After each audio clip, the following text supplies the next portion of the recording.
आज सुनते हैं 16 सोमवार की व्रत कथा। एक समय की बात है, मृत्यु लोक में भ्रमण करने की इच्छा करके एक समय भगवान भोलेनाथ और माता पार्वती मृत्यु लोक में पधारे। भ्रमण करते करते दोनों विदर्भ देश की अमरावती नाम की अति रमणीक नगरी में पहुँचे। अमरावती नगरी स्वर्ग के सदृश सभी प्रकार के सुखों से परिपूर्ण थी। उसमें वहाँ के महाराजा द्वारा बनवाया हुआ अति रमणीक शिवजी का मंदिर भी था। भगवान शंकर और माता पार्वती साथ में इस मंदिर में निवास करने लगे। एक समय माता पार्वती जी ने भगवान भोलेनाथ को प्रसन्न देखकर बोला, हे महाराज, आज तो हम दोनों चौसर खेलेंगे। शिव जी ने अपनी प्राण प्रिया की बात को मान लिया और चौसर खेलने लगे। उसी समय मंदिर का पुजारी ब्राह्मण मंदिर में पूजा करने आया। माता पार्वती ने पुजारी से प्रश्न किया, पुजारी जी बताओ, इस बाजी में हम दोनों में से किसकी जीत होगी? ब्राह्मण बिना विचार किए जल्दी से बोल उठा, महादेव की जीत होगी। थोड़ी देर में बाजी समाप्त हो गई और पार्वती जी की जीत हुई। पार्वती जी को बहुत गुस्सा आया और ब्राह्मण को झूठ बोलने के अपराध के कारण श्राप देने चली। भगवान भोलेनाथ ने माँ पार्वती को बहुत समझाया, लेकिन उन्होंने ब्राह्मण को कोढ़ी होने का श्राप दे दिया। कुछ समय बाद पार्वती जी के श्रापवश पुजारी के शरीर में कोढ़ पैदा हो गया। अब वो बहुत अधिक दुखी रहने लगा। पुजारी को कष्ट भोगते हुए जब बहुत दिन गुजर गए, तब एक दिन देवलोक की अप्सराएं शिव जी की पूजा करने उस मंदिर में पधारी। पुजारी के कोढ़ के कष्ट को देखकर उन्हें बड़ी दया आई। उन्होंने उससे इस कोढ़ का कारण पूछा। पुजारी ने निसंकोच सारी बातें बता दी। वे अप्सराएं बोली, हे पुजारी, तुम अधिक दुखी मत होना। सावन सोमवार का व्रत भक्ति भाव से करो। पुजारी ने अप्सराओं से व्रत की विधि पूछी। अप्सराओं ने बताया, सोमवार को भक्ति भाव से व्रत करो, साफ वस्त्र पहनो, संध्या व उपासना के बाद आधा सेर गेहूं का आटा लो, उसके 3 भाग करो और घी, गुड़, दीप, नैवेद्य, बेल पत्र, जनेऊ जोड़ा, चंदन, अक्षत, पुष्प आदि से प्रदोष काल में भगवान शिव जी की पूजा करो। उसके बाद 3 भागों में से 1 भाग शिव जी को अर्पण करो, बाकी 2 को शिव जी का प्रसाद समझकर उपस्थित लोगों में बांट दो और खुद भी प्रसाद समझकर खाओ। इस तरह 16 सोमवार व्रत रखो। 17वें सोमवार को 5 सेर पवित्र गेहूं के आटे की बाटी बनाओ, उसमें घी और गुड़ मिलाकर चूरमा बनाओ। भगवान भोलेनाथ को भोग लगाकर उपस्थित भक्तों में बांट दो। इसके बाद कुटुंब सहित प्रसाद लो तो भगवान शिव की कृपा से सभी मनोकामनाएं पूरी हो जाती है। ऐसा कहकर वो अप्सराएं स्वर्ग में चली गई। ब्राह्मण ने यथाविधि षोडश सोमवार का व्रत किया और भगवान शिव की कृपा से रोग मुक्ति पाकर आनंद से रहने लगा। कुछ दिनों बाद भगवान शिव जी और माँ पार्वती जी उस मंदिर में पुनः पधारे। ब्राह्मण को निरोग देखकर पार्वती जी ने ब्राह्मण से रोग मुक्त होने का उपाय पूछा। ब्राह्मण ने 16 सोमवार व्रत की कथा सुनाई। पार्वती जी बहुत प्रसन्न हुई। ब्राह्मण से व्रत विधि पूछकर स्वयं भी व्रत करने के लिए तैयार हो गई। व्रत करने के बाद उनकी मनोकामना पूरी हुई और उनके रूठे बेटे स्वामी कार्तिकेय स्वयं माता के आज्ञाकारी हुए। कार्तिकेय जी को अपना यह विचार परिवर्तन का रहस्य जानने की इच्छा हुई।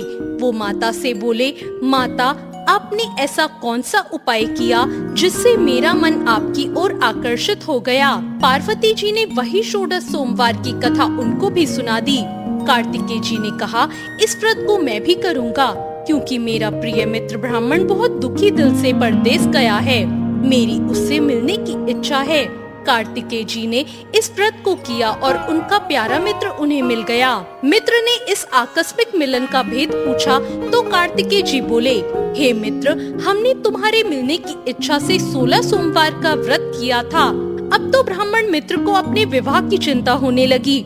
उसने कार्तिकेय जी से व्रत की विधि पूछी और यथाविधि व्रत किया। व्रत के प्रभाव से वह किसी कार्य से विदेश गया तो वहाँ के राजा की लड़की का स्वयंवर था। राजा ने प्रण किया कि जिस राजकुमार से सब प्रकार से हथनी माला डालेगी, मैं उसी के साथ अपनी प्यारी बेटी का विवाह करूंगा। शिव जी की कृपा से वह ब्राह्मण भी उस स्वयंवर को देखने की इच्छा से राज्यसभा में एक ओर जाकर बैठ गया। नियत के समय हथनी आई और उसने जयमाला को उस ब्राह्मण के गले में डाल दिया। राजा ने अपनी प्रतिज्ञा के अनुसार बड़ी धूमधाम से अपनी कन्या का विवाह उस ब्राह्मण के साथ कर दिया और ब्राह्मण को बहुत सा धन देकर और पूरे सम्मान के साथ संतुष्ट किया। ब्राह्मण सुंदर राजकन्या पाकर सुख से जीवन व्यतीत करने लगा। एक दिन राजकन्या ने अपने पति से प्रश्न किया, हे प्राणनाथ, आपने ऐसा कौन सा भारी पुण्य किया था जिसके प्रभाव से हथिनी ने सब राजकुमारों को छोड़कर आपको वरण किया? ब्राह्मण बोला, हे प्राण प्रिय, मैंने अपने मित्र कार्तिकेय जी के कथा अनुसार 16 सोमवार का व्रत किया था, जिसके प्रभाव से मुझे तुम जैसी रूपवती पत्नी प्राप्त हुई है। इस व्रत की महिमा सुनकर राजकन्या को बड़ी हैरानी हुई। वह भी पुत्र की कामना करके इस व्रत को करने लगी। शिव जी की दया से उसके गर्भ में एक अति सुंदर, सुशील, धर्मात्मा और विद्वान पुत्र उत्पन्न हुआ। माता और पिता उस देव पुत्र को पाकर अधिक प्रसन्न हुए और उसका लालन पालन अच्छे प्रकार से करने लगे। जब पुत्र समझदार हुआ तो एक दिन अपनी माँ से प्रश्न किया, हे माँ, तुमने कौन सा व्रत और तप किया था जो मेरे जैसा पुत्र तुम्हारे गर्भ से उत्पन्न हुआ? उसकी माता ने 16 सोमवार के व्रत की कथा बताई। पुत्र ने सब तरह के मनोरथ पूरे करने वाले इस सरल व्रत को सुना तो वो भी राज्य अधिकार पाने की इच्छा से हर सोमवार को यथाविधि यह व्रत करने लगा।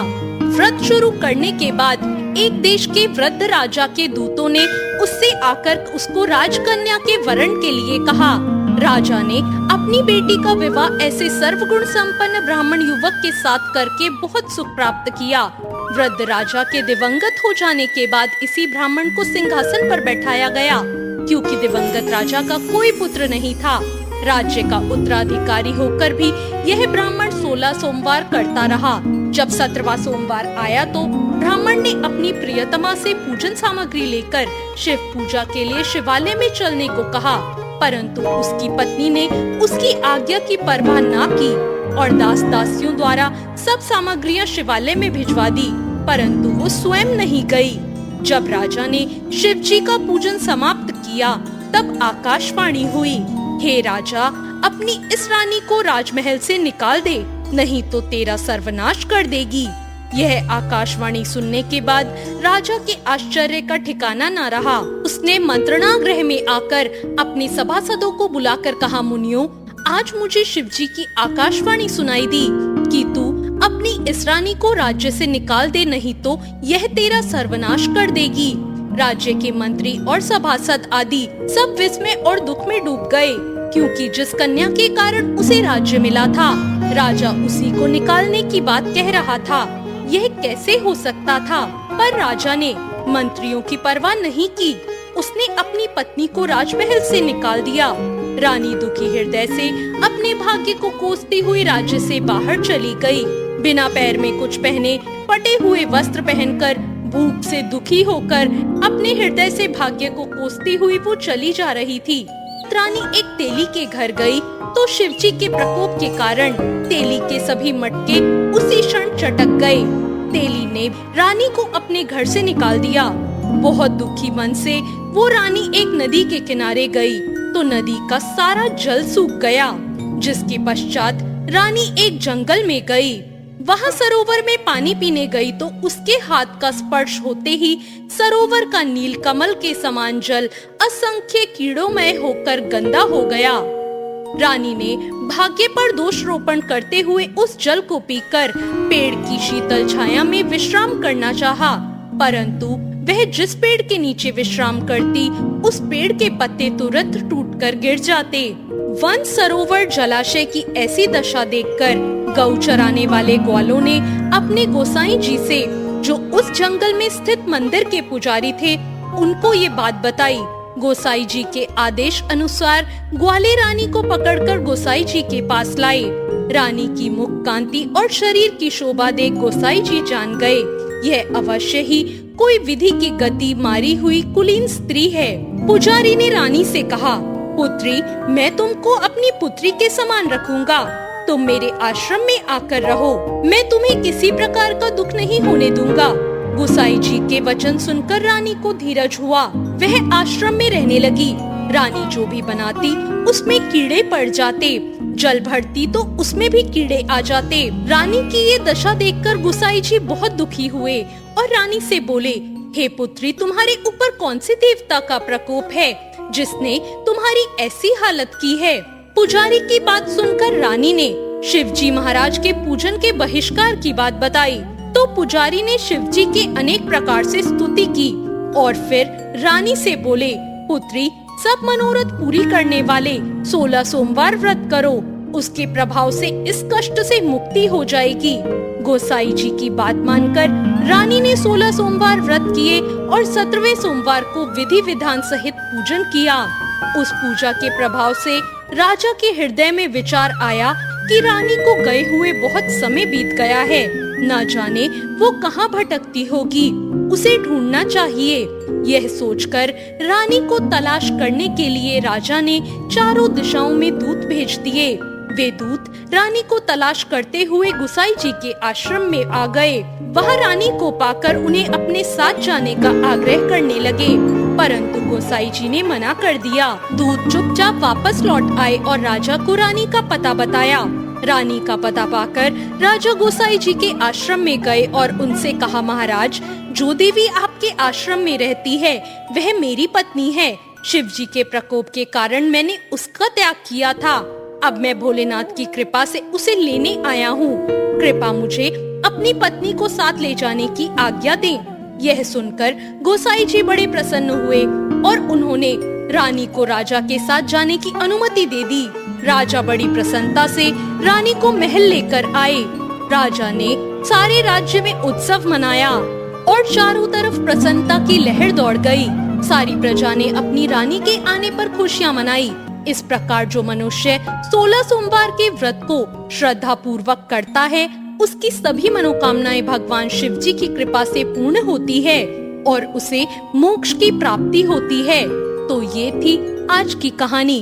आपको ये कहानी कैसी लगी कमेंट करके जरूर बताएं। चैनल को सब्सक्राइब करें, वीडियो को लाइक करें। धन्यवाद।